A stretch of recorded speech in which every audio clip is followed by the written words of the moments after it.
Trump's plan to impose a 25% tariff on Canada may seem unexpected, but it is actually a calculated move influenced by political, economic, national strength, and personal factors.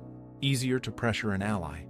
As a close ally, Canada shares a historically stable relationship with the United States. Compared to the complex dynamics with China, pressuring Canada carries fewer political risks. Imposing tariffs on an ally demonstrates Trump's tough protectionist stance to domestic audiences while avoiding direct confrontation with a geopolitical rival. Domestic political appeal. Trump seeks to fulfill his America First campaign promises. Targeting Canada appeals to voters in U.S. manufacturing and agricultural hubs who perceive Canada as having an unfair advantage in trade agreements. Canada's reliance on the U.S. market. As the United States' largest trade partner, Canada is heavily reliant on U.S. markets. Trump's administration likely assumes Canada would be more inclined to compromise under pressure. In contrast, China's vast market size and diversified trade partners make it less vulnerable to such tactics. Divide and conquer strategy. By targeting Canada, the U.S. could indirectly pressure other allies, such as the European Union, to yield in future negotiations. This divide and conquer approach isolates Canada while forcing concessions from other partners. Risks of taxing China. China's economic scale and manufacturing dominance equip it with effective countermeasures, especially in sectors like rare earths, technology, and agriculture. China could also collaborate with other nations to counterbalance U.S. dominance in the global economy. Canada as a safer target. Canada's economic dependence on the U.S. and its lack of powerful retaliatory tools make it an easier target. The U.S. can employ precise economic measures, such as limiting energy imports or agricultural purchases, without risking significant blowback. Impulsive transactional approach. Known for his art-of-the-deal mindset, Trump prefers swift, high-profile actions to gain leverage. Targeting Canada first may serve as a testing ground to gauge reactions while showcasing presidential authority. Cautious yet strategic on China. Although Trump campaigned with strong rhetoric against China, he appears more cautious in practice. A trade war with China involves far-reaching risks, while targeting Canada offers quicker, less risky outcomes.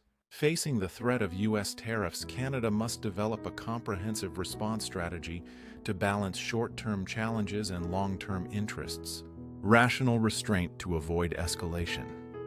As a smaller economy, Canada should avoid a full-scale trade war with the U.S., which could further strain its economy and weaken diplomatic ties. Targeted countermeasures. Canada could impose retaliatory tariffs on U.S. goods where the U.S. is heavily reliant on Canadian trade, such as specific agricultural or manufacturing products, to signal its unwillingness to back down. Leverage international institutions. Canada can file complaints with international organizations like the WTO to challenge the legality of U.S. unilateral tariff policies and garner global support. Strengthen alliances. Canada could unite with other nations facing U.S. trade pressure, such as the EU and Japan, to collectively push back.